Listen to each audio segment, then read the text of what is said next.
My baby looking too good, yeah, she perfect. No, she worth it. When she pull up, all them man, them flirting. And yeah, she know that she a dime. Call up on my line. Told her, baby, bring it one time. Yeah. Girl, sit down and relax. Yo, what's really good, Dopesy girl? Yezzir. We are here with Hey Sis UK, but we're not in the UK. No, we have branched across the pond all the way to the ATL, Atlanta, with the founder of the Free to Be Collective, Tsahai. Hiya. Hi, thanks for having me. No, listen, it's a pleasure having you, especially when we can go and see our sisters globally. Let's do it.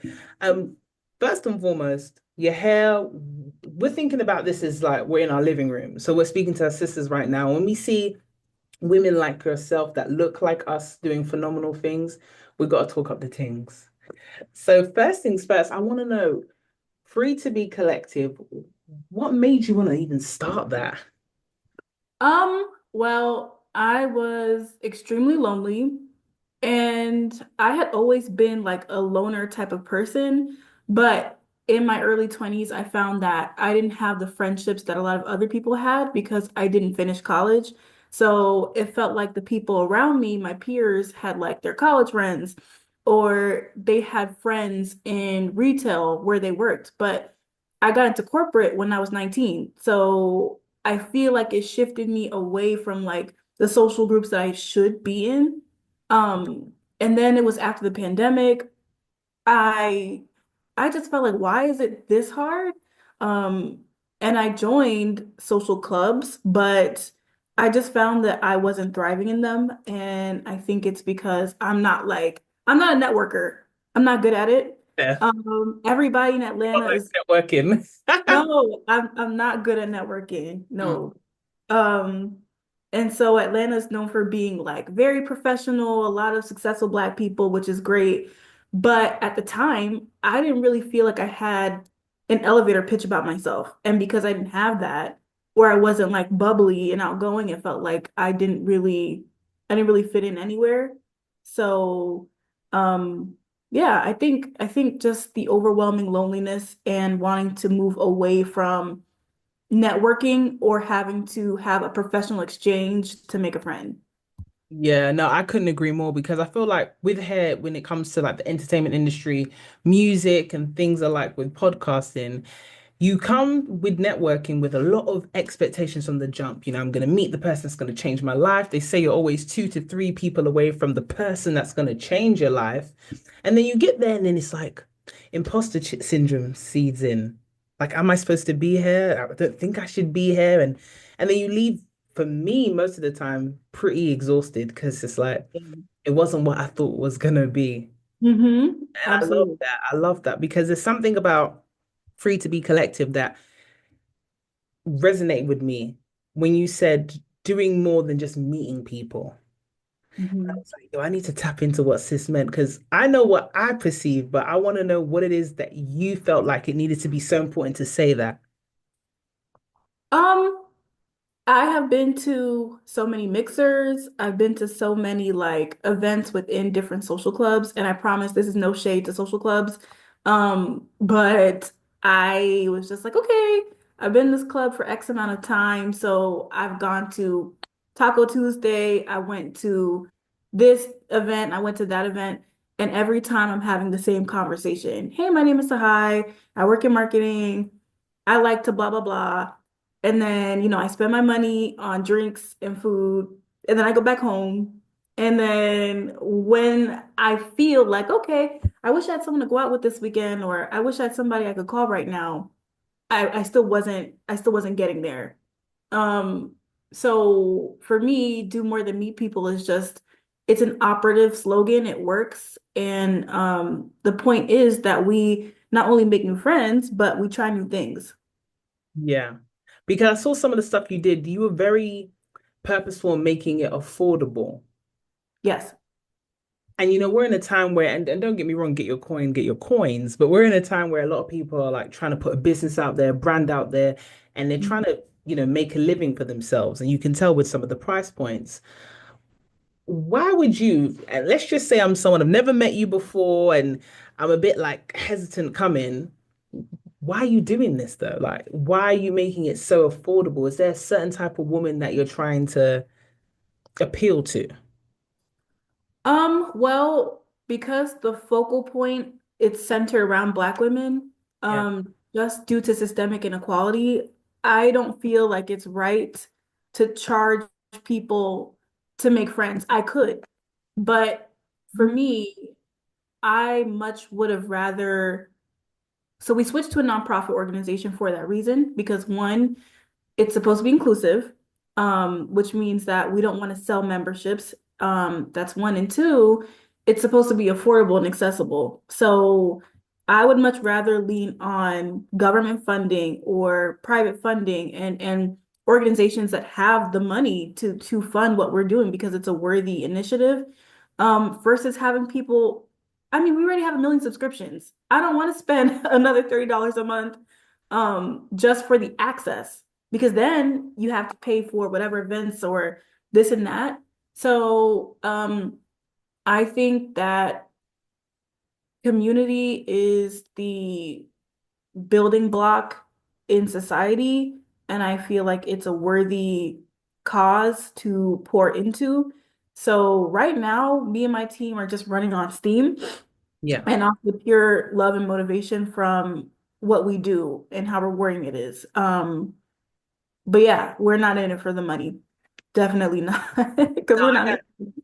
That's very admirable of you, and I respect it so much. And you talked about community. We are going to get into that because I'm just like, I'm so excited to jump into it. But I wanted to find out because you didn't just wake up one day and decide to put a whole non-profit organization together. You have a few like strategic specialist skills up your sleeve when it comes to strategy and marketing. So, how does a marketing babe like you transition into saying, okay, I'm just going to have an organization and have millions of women trust me? I'm gonna be so real with you. Hit Uh, me. this is the first time anyone has ever described me that way. So I'm gonna try to answer your question, but I'm very much in a place in life where when you have an idea and you're just going with it because you like to do it. And then there's a turning point where it's like, oh, is this working? Like this could be like this is real. Oh, people are asking me questions. Okay. All right. So the question is, I'm sorry, No, reworded. I started I going said, off. how did you wake up one day and decide, okay, I want to transition and use my skills in marketing to create this non-profit organization? Because I know you spoke of it from a friendship, your own personal experience, but Mhm. your skill set is the driving force of why it is a brand that is trusted by millions of women. Well, I think the simple answer is that everything happened out of necessity and it happened very quickly.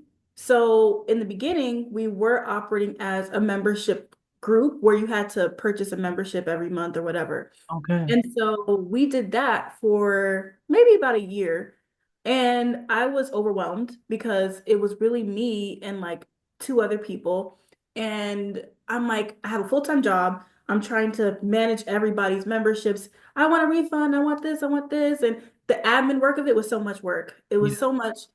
And then we didn't have the resources to let in everybody who wanted to join. So what was happening was every time admissions would open, there were so many people who were like, "Oh my God, I wish I could have got in, but we can't let in 200, 300 people because we don't have the resources that you're going to be paying for." So Yeah. then I was like, "Okay, something has to change. I'm burnt out, I'm exhausted, and I can't say that this is inclusive if at the end of the day it's hard to join because we can only let in 20 people a month or 60 people a month, and then you're still paying for it." So we had to make the decision to switch to a nonprofit organization. And at that point, I asked myself, what else do you want to be able to accomplish other than events, other than, people having meetups, which I'm not minimizing it, but I said, okay, I want to have programming. I want to have initiatives. I want to be able to work with other organizations, and I want to be able to scale and communicate what our goals are and what our impact is because it's something that should be respected. And um, so because I work in marketing and we don't have the funding, it's forced us to do everything ourselves. Um, and so I guess after all these years in junior roles, I've learned a lot, but I haven't gotten to apply it until Free to Be.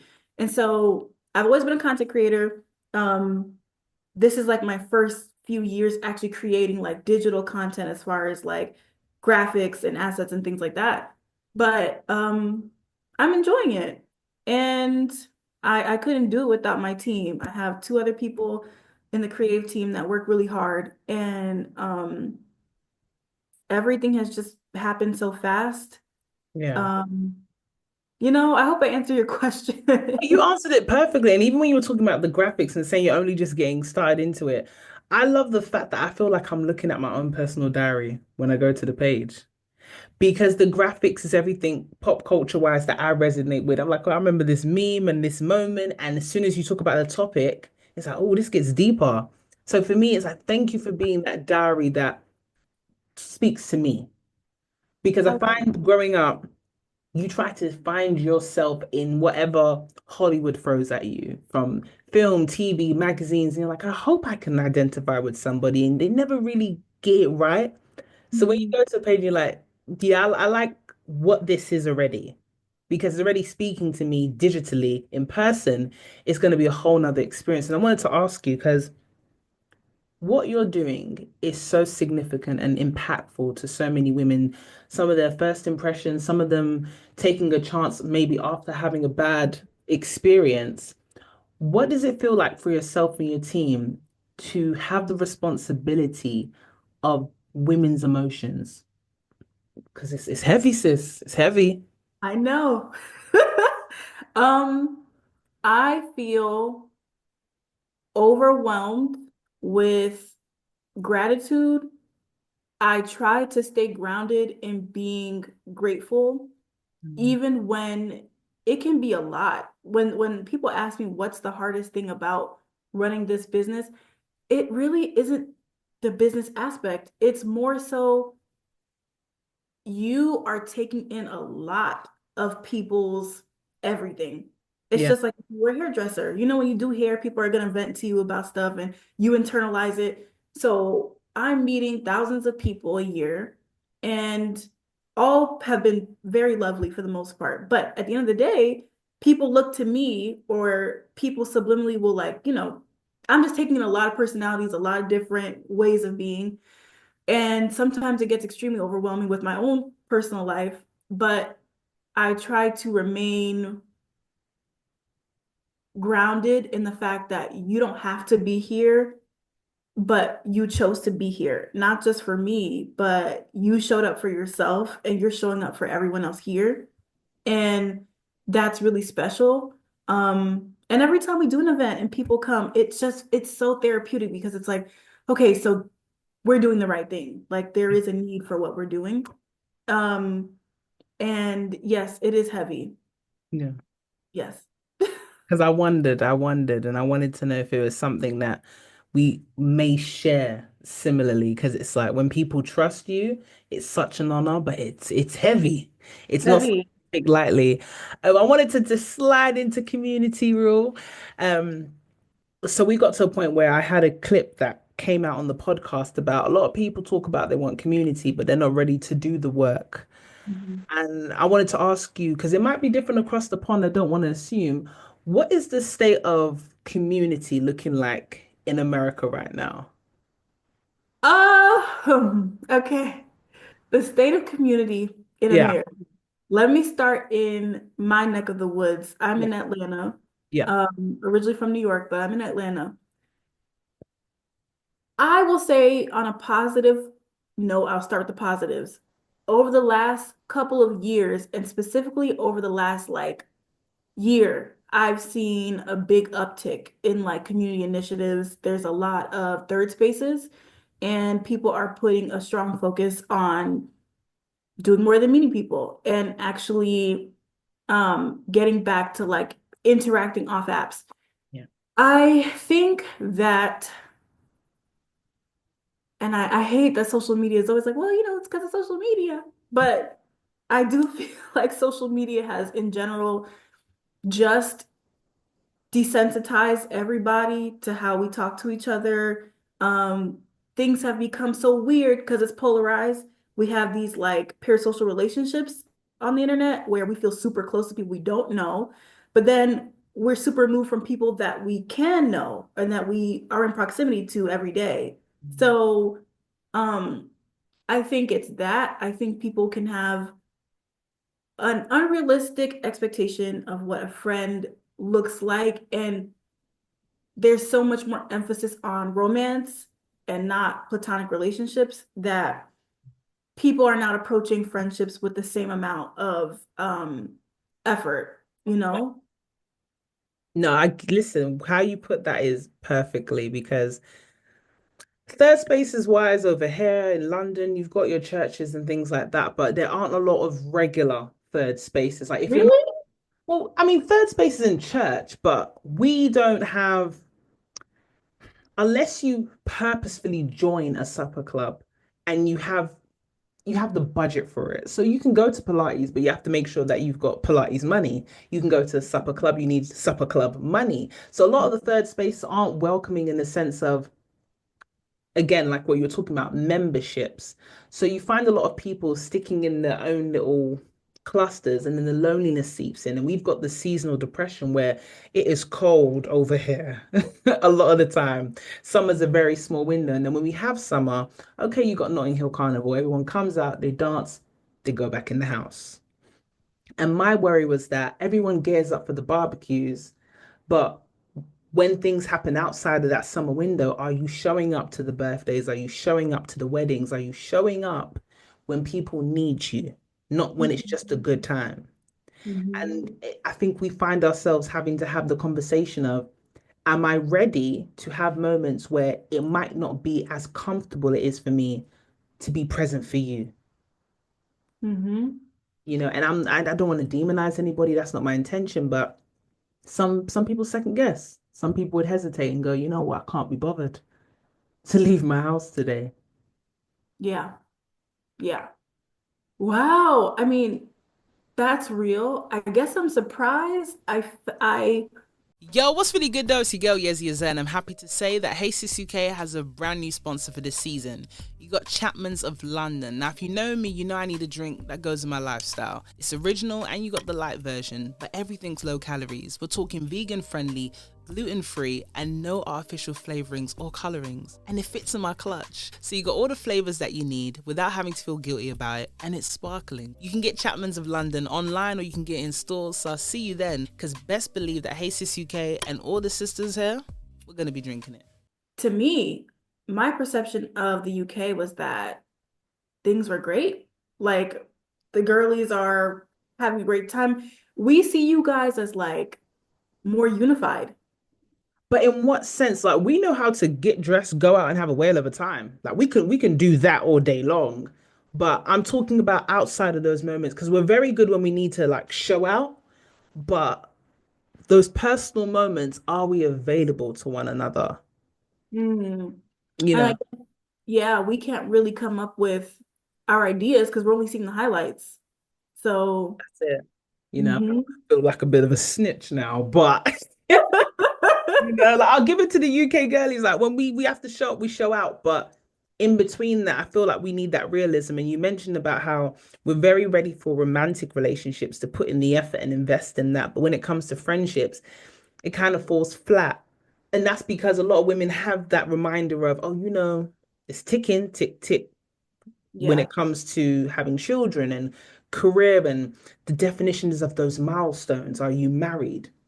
Because even when you've got like platforms where you're online, a lot of people judge your opinion based on what you've acquired for yourself. You speak on children, people ask you, have you got kids? If you yeah. speak on relationships, people go, are you even married? And it's like, wow, okay, experience means nothing now? No. Great. No. Experience has just got in the bin. Fair enough. Yeah. Yeah. Oh my goodness.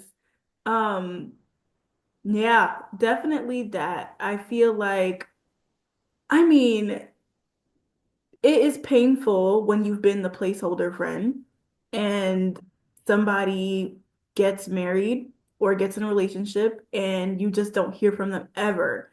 And I totally get it. It's a big life change. I don't expect things to be the same. I don't expect someone to talk to me every day. It's not that, but you can obviously tell when someone was just waiting to check that box to then, you know. That's crazy. So you're saying like there are people who use a friend as a placeholder platonically, like a friendship, but then when they get married, they're like, okay, this person fills this Absolutely. void for me. You're getting dropped out. That's crazy. Yeah, absolutely. You haven't experienced that? I'm shocked that, I mean, Well, now that you mention it, it wasn't in a situation of marriage, but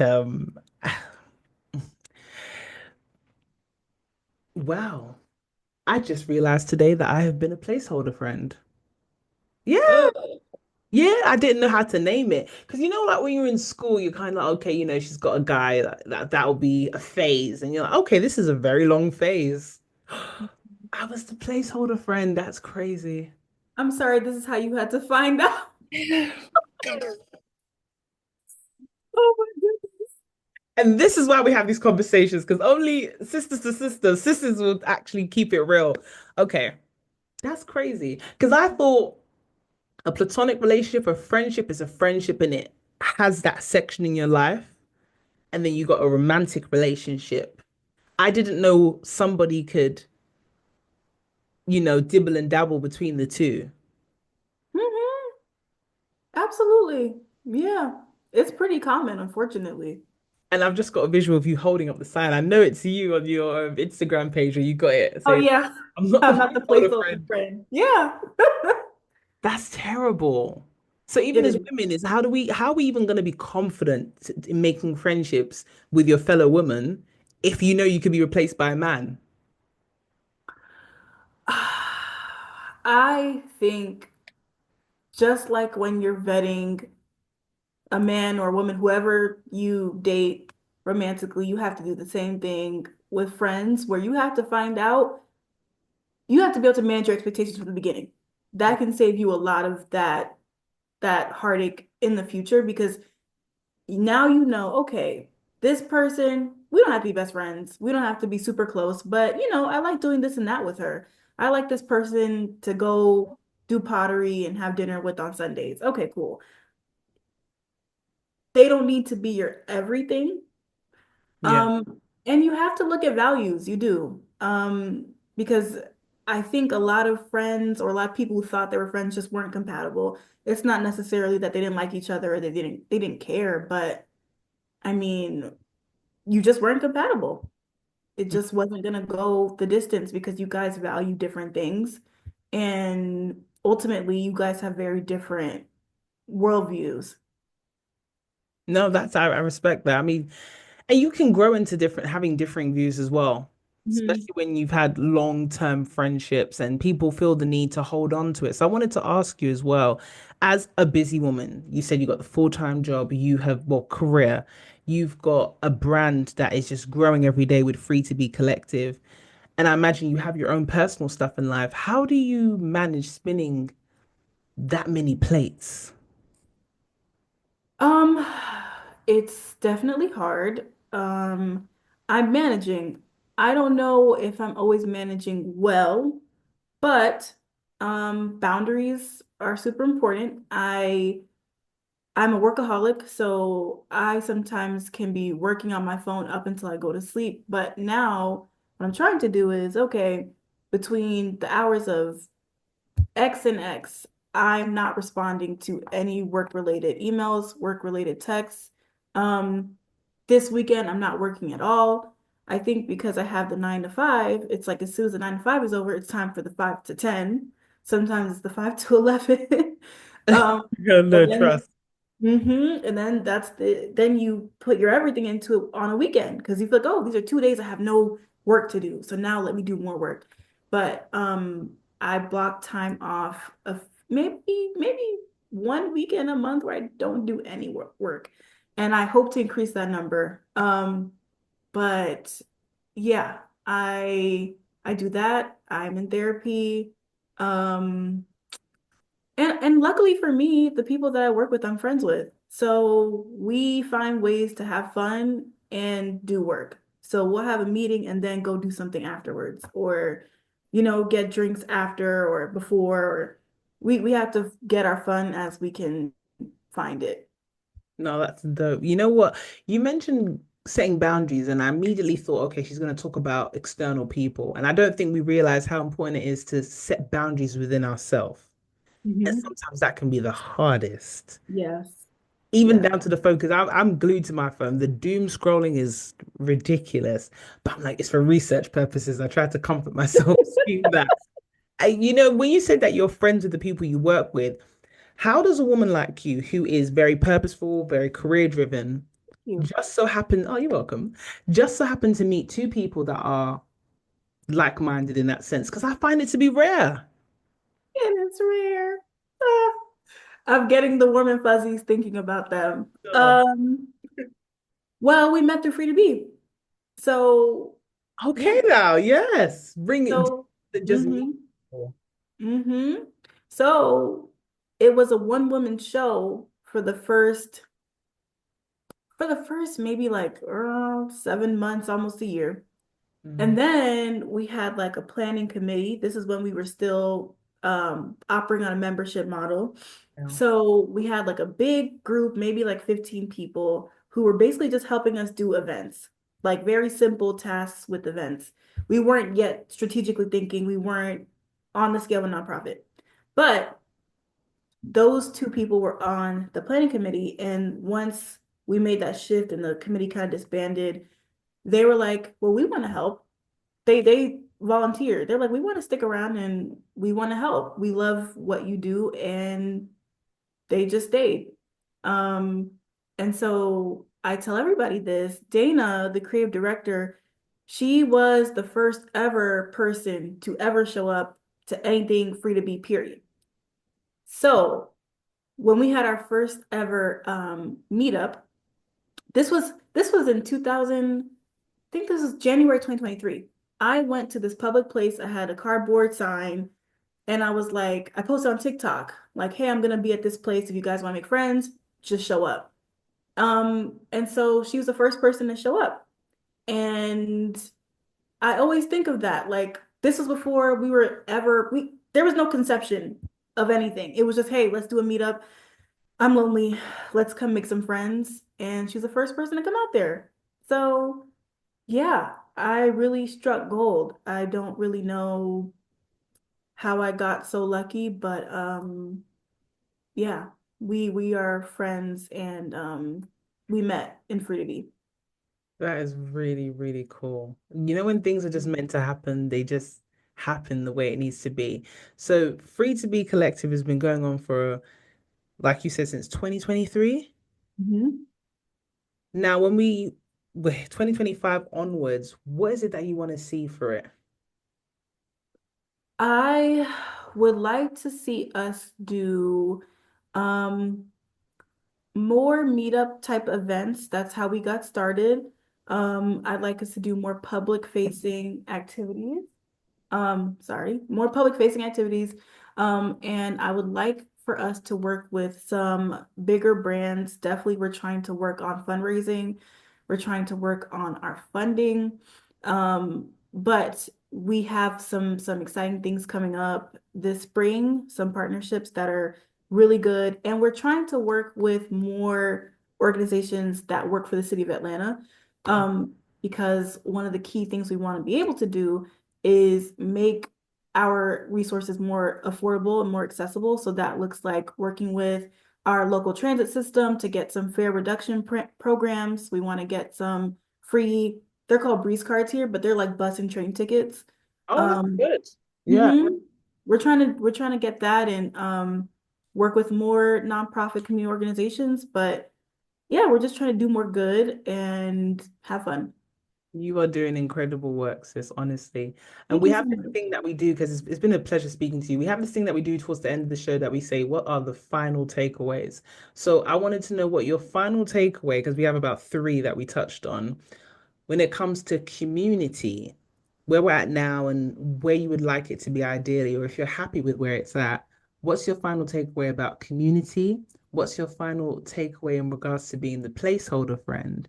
And what you want everyone watching or listening in to know about Free to Be Collective? A takeaway about community, I would say is that it starts within yourself and your own self-worth and your self-image will directly show in how you show up and how you're able to show up in community with others. So I would say for anybody who is looking to be a part of some type of community, make sure that you find community in yourself, and that you feel at home in yourself first, and that there is a place for you somewhere, and there's several places for you. We all show up in different communities, so and community is also a verb. So it's not just a noun, but it is an act. Um, it is about showing up in different ways, in ways that inconvenience you. Um, and I think it's also about sacrifice, and it is rewarding. That's my takeaway on community. Yeah, love The that. second, thank I love you. that. It's a sacrifice, but it is rewarding. It is Yeah, for that's sure. going to comfort quite a lot of people as well. And I wanted to know your takeaway in regards to being the placeholder friend, because someone Um, might be a placeholder friend, they don't even know it. yes. So, what should they look out for in that takeaway? Your face. I would say the takeaway in being the placeholder friend is it's not you. Mm, You are not lacking value. Because it feels like rejection. It's the same thing as, like being rejected by someone that you're interested in romantically. Do not try your best not to internalize it as you're lacking something or you're missing something. If you find that you have been a placeholder in someone else's life, I think 9 times out of 10, it's more about them than it is about you. Especially if you did all that you could to be a good friend. So just preserve your wonderful qualities and take some time if you need to reassess what happened in that friendship, what your boundaries are in the next.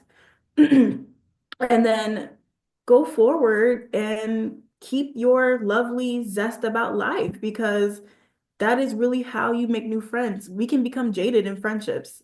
So don't let anybody take your childlike enjoyment and wonder for friends away from you, because that is part of the joy of being alive.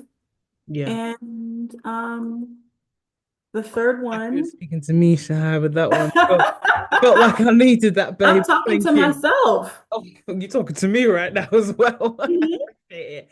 And a takeaway for someone that's never heard of Free to Be Collective before, what would you like them to know that they might not have known before? Ah, okay. Hmm. What's something that you should know about us? Yes. Well, um, we are different from your average social club, but I don't like to just lead with, oh, we're different from everybody else because there are similarities. Um, but I think because we're so intentional about what we're all here for, whether it's through our programming or through our social media or how we talk internally to the people a part of our community, we have curated a group of just the most empathetic, kind, intelligent, talented, diverse group of people that all show up differently, but they all have a space. And I'm gonna give you a quick example. If we have an event, we've had pool parties, people are having fun, they're talking, they're kikiing, they're eating. There might be someone who's sitting and not speaking at all. Mm, And I've heard someone say, like, oh, what's wrong with her? Like, she doesn't talk to anybody. Does she not want to be here? And then someone said back to her, well, you don't know that. She could just be quiet. She's just chilling. true. And so they went up to her, they made conversation, and they started to talk. And then they came back and said, oh, she's just introverted. She likes being quiet. And so free to be, again, is an operative word. You're free to be whatever it is you are. It's not for a specific type of person because Black women aren't a monolith. So there's a place for everybody at Free to Be. I love that. I love that. Shahai, it's been such a pleasure speaking, Oh, you honestly, too. and all the best for Free to Be Collective. Whenever, if I ever find myself in the ATL, I hope it's Yes. timeline of coming to see it in person. Guys, make sure you lock in. I'm going to drop all the socials and everything. You've been listening Thank or you. watching to another episode of Hey Sis UK. Stay blessed. When I see and I wanna get more of that.